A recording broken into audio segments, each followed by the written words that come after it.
హరే కృష్ణ. మన భారతీయ ఇతిహాసాల్లో శ్రీరాముణ్ణి మర్యాద పురుషోత్తముడు అని ఎందుకు పిలుస్తాము? కేవలం రాక్షసులను చంపినందుక కాదు. జీవితంలో ఎంతటి కష్టాలు ఎదురైనా, చేతిలో ఉన్న అధికారం చేజారిపోతున్నా ధర్మాన్ని మాత్రం విడిచిపెట్టని ఆ గుణం వల్లే ఆయన దేవుడయ్యాడు. అయోధ్యకు కాబోయే రాజుగా పట్టాభిషేకానికి సిద్ధమవుతున్న సమయంలో ఒక్క వార్త ఆయన జీవితాన్ని తలకిందులు చేసింది. అదే 14 ఏళ్ల అరణ్యవాసం. సాధారణ మనిషి అయితే ఆ సమయంలో ఇది అన్యాయం, నాపై జరిగిన కుట్ర అని గొడవ చేసేవాడు, ఏడ్చేవాడు. కానీ రాముడు అలా చేయలేదు. ఆ వార్త వినగానే ఆయన ముఖంలో చిన్న మార్పు కూడా రాలేదు.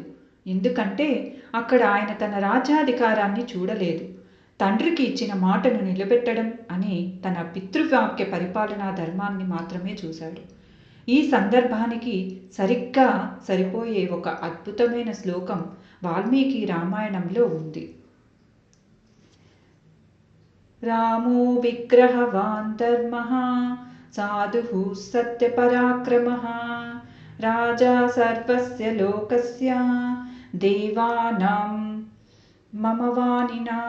దీని అర్థం ఏమిటంటే, శ్రీరాముడు ధర్మానికి నిలవెత్తు రూపం, సత్యమే ఆయన బలం.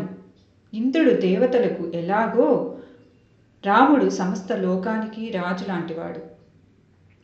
ఆయన ధర్మాన్ని ఆచరించడమే కాదు, ఆయనే స్వయంగా ధర్మస్వరూపుడు.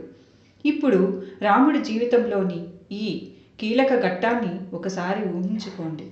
అద్దంలో తన ముఖాన్ని చూసుకుంటూ రాజ్యాభిషేకానికి సిద్ధమవుతున్న యువరాజు క్షణాల్లోనే అరణ్యానికి వెళ్ళడానికి సిద్ధమయ్యాడు.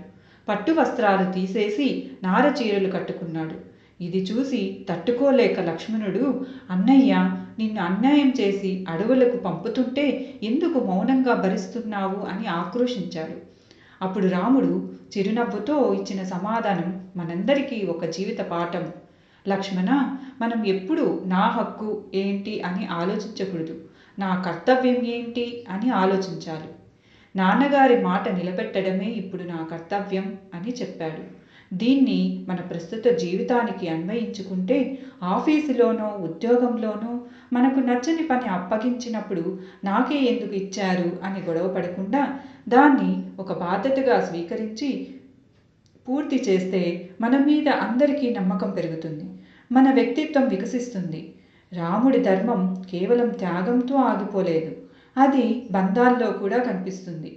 అడవికి వెళ్ళేటప్పుడు సీతమ్మ రాజభవనంలో సౌకర్యాలు లేకపోయినా పర్వాలేదు, నీ పాదాల చెంత ఉండటమే నా ధర్మం అని రాముడి వెంట నడిచింది. అలాగే లక్ష్మణుడు అన్నయ్య సేవ కోసం తన సుఖాలను వదులుకున్నాడు.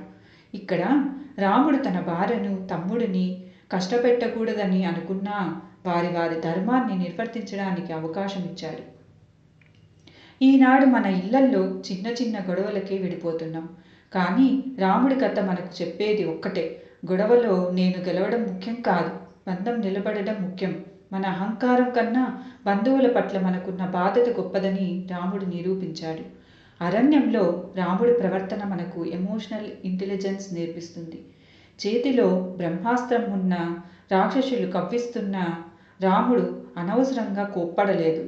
ఆయుధం ఎత్తే ప్రతిసారి ఇది అవసరమా, ఇది ధర్మమేనా అని ఆలోచించేవాడు. ఆయన కోపం కూడా ఒక బాధ్యతే తప్ప ఆవేశం కాదు. ఈ రోజుల్లో సోషల్ మీడియాలోనూ బయట ప్రపంచంలోనూ ఎవరైనా మనల్ని ఒక్క మాట అనగానే వెంటనే రియాక్ట్ అయిపోతున్నాం.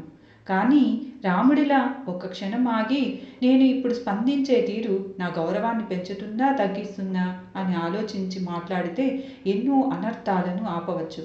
చివరగా రామాయణంలో అత్యంత కఠినమైన పరీక్ష రాముడు సీతమ్మను అడవులకు పంపడం.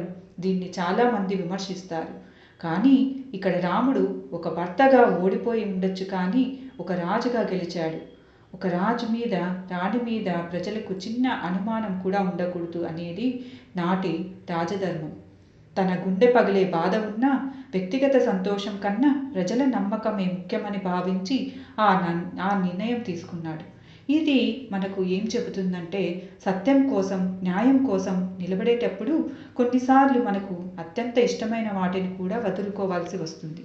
సులభమైన దారి ఎప్పుడూ మన స్వార్థాన్ని చూపిస్తుంది, కానీ కఠినమైన దారి ధర్మాన్ని చూపిస్తుంది.